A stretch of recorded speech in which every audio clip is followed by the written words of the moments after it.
নমস্কার বন্ধুরা, পাঁচমিশালি রান্নাঘরে আপনাদের সকলকে স্বাগত। আজকে আমি বানিয়ে দেখাবো ম্যাঙ্গো দই বা আম দইয়ের রেসিপি। বাড়িতে বানানো এই আম দইয়ের রেসিপি অনেক সহজেই হয়ে যায়। আশা করি আপনাদের ভালো লাগবে। দেখে ভালো লাগলে অবশ্যই লাইক শেয়ার করবেন আর কমেন্ট করে জানাতে ভুলবেন না আপনাদের কেমন লাগলো। আর অবশ্যই চ্যানেলটিকে সাবস্ক্রাইব করে পাশে থাকা বেল আইকনটি ক্লিক করে নেবেন নতুন নতুন রান্নার আপডেট সবার আগে পাওয়ার জন্য। এখন বানিয়ে দেখাচ্ছি ম্যাঙ্গো দই বা আম দইয়ের রেসিপি। আজকে ম্যাঙ্গো দই বানাবো। আমের দই বানানোর জন্য এখানে নিয়ে নিয়েছি 500 ml লিকুইড দুধ। একটা আম থেকে এরকমভাবে টুকরো করে পাল্প বের করে নেওয়ার জন্য রেখেছি। নিয়েছি চিনি হাফ কাপ, চিনির পরিমাণ নিজেদের মতো মিশিয়ে নেবেন।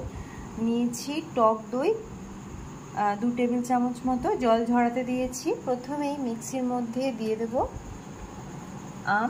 আমটাকে ব্লেন্ড করে নিতে হবে। দুধটাকে জাল দিয়ে নিতে হবে। বাটির মধ্যে দুধ ঢেলে নিচ্ছি। এর মধ্যে 2 টেবিল চামচ মিল্ক পাউডার দিয়ে দিতে হবে। দুধটা গরম হওয়ার পরে আমি মিল্ক পাউডারটা মিশিয়ে নেব। তারপর দুধটাকে একটু জাল দিয়ে নিতে হবে। বেশ কিছুক্ষণ নেড়েচেড়ে জাল দিয়ে নিয়েছি।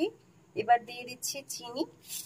চিনি দিয়ে দেওয়ার পর আরো 5-7 মিনিট এভাবে নেড়েচেড়ে একটু জাল দিয়ে নিতে হবে। আরো 6-7 মিনিট জাল দিয়ে নিয়েছি। এবার গ্যাস অফ করে দেব। এখন কড়াইয়ের মধ্যে দিয়ে দিতে হবে আমের পাল্প। আমের পাল্পটাকে একটু 2 থেকে 3 মিনিট মতো নেড়েচেড়ে নেব আমি। এভাবে 3 মিনিট মতো নেড়েচেড়ে নিয়েছি। এবার গ্যাস অফ করে একটু ঠান্ডা করে নিতে হবে। আমের পাল্পটা একদম ঠান্ডা করে নিয়েছি। এবার দিয়ে দিচ্ছি টক দইটা। দইটা মিশিয়ে নিতে হবে। একটু ভালো করে দইটাকে মিশিয়ে নেব। বাড়ির তৈরি আম দই বা ম্যাঙ্গো দই খেতে দারুণ লাগে। একদম মিষ্টির দোকানের মতো পারফেক্ট এই ম্যাঙ্গো দইয়ের রেসিপি খুব সহজেই বানিয়ে নেওয়া যায়। ভালো করে মিশিয়ে নিয়েছি।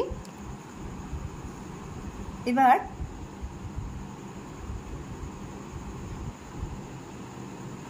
দুধটা ঢেলে দিতে হবে।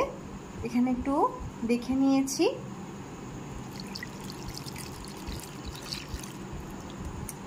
এবার খুব ভালো করে মিশিয়ে নেব।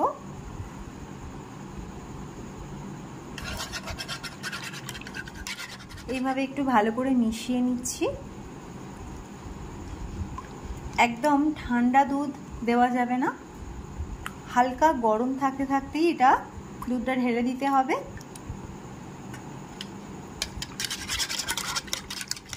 খুব ভালো করে মিশিয়ে নিয়েছি। এবার আমি এই ভাঁড়টার মধ্যে ঢালবো। এখানে একটু দই আগে থেকেই গুলিয়ে রেখেছি ভাঁড়টার মধ্যে। এখন ঢেলে দিচ্ছি। ভাঁড়টায় পুরো ভর্তি করে আমি ঢালছি না।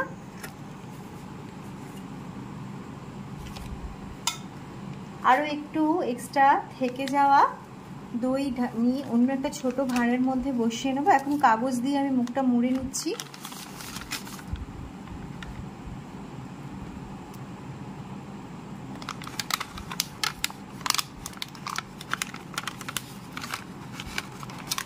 আর 10 ঘন্টা রেখে দিলেই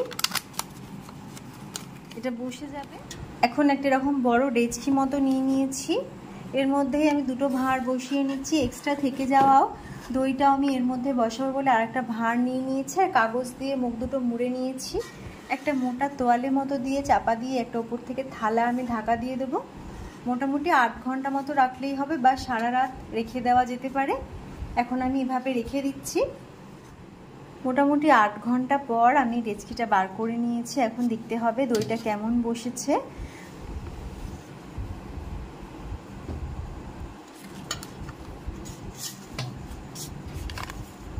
বাড়ির তৈরি আম দই খেতে দারুণ লাগে। তো এখন আপনাদের দেখাচ্ছি দইটা কিরকম বসেছে।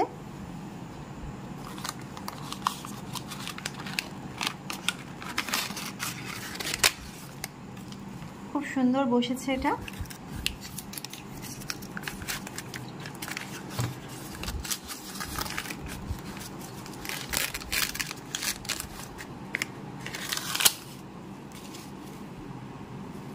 এখন আমি কেটে দেখাচ্ছি দইটা কেমন বসেছে।